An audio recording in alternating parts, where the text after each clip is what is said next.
Happy birthday po, Nanay. Kami po ay sobrang nagagalak at kayo po ay napit niyo pa po ang 85 years na inyong kaarawan na sobrang mapalad po at nabibihira po yung hanggang ngayon binibiyaan ng Panginoon ng buhay at kalakasan. Sabi nga po sa Kawikaan 22:4, ang paggalang at pagpakumbaba sa Panginoon ay nagdudulot ng mahabang buhay, kayamanan at karangalan. Kaya po naniniwala po ako na tunay po na nandoon ang pagmamahal mo at paggalang sa ating Panginoon. Kaya hanggang ngayon pinagpapala ka po niya ng mahabang buhay. At dalangin po namin na patuloy po pong ingatan ng inyong kalusugan at patuloy po kayong maging masaya sa buhay na ito.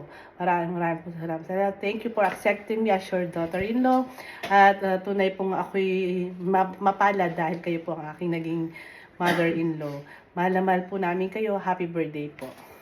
Happy birthday po, Lola, sa 85 birthday nyo po. Alam ko na miss nyo po ako at nasa Paris po ako, pero okay lang. At babalik naman po kami next year po sa February kasama ni Papa po. Sana healthy pa din po kayo para mag-hug pa din po kayo again. At happy birthday po ulit. Bye. Hello po, Mother Earth. Mother. I'm here. I'm your poging son. Poging At, apo po. Poging apo daw po siya. Pogi, ito po hindi pogi. Malamang maganda po. Nanay, happy birthday po. Wala na ako masyadong sasabihin. Alam ko marami na kayong greeters. At mama chup chup. Love you, Mother. Love you. Ayan po. Yung masasabi ko na po, bibigyan ko na lang ng meaning yung pangalan mo. Letter C. Ibig sabihin niyan cute. Cute noon. Siyempre, hanggang ngayon, cute pa rin.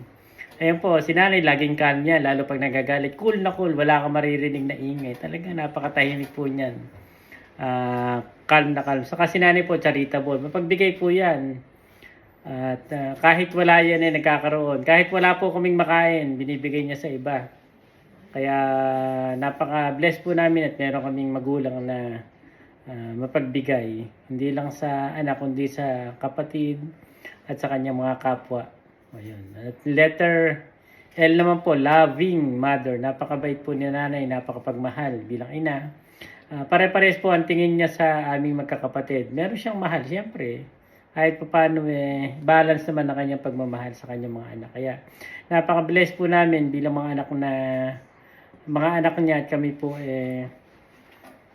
nagkaroon na inang mapagmahal sa amin at bilang ina, asawa at bilang kapatid at bilang kapwa ay napaka-mapagmahal po niya. Yung letter Y naman po ay inay. Inay! Nag-iisa ka lang sa aming buhay, nanay. Wala po makakapalit sa buhay nyo. Nag-iisa ka lang po. Mahal na mahal ka namin. Happy 85th birthday po sa inyong lahat. Jotema mo! Happy birthday! Kanta tayo. Francais. Joyeux anniversaire!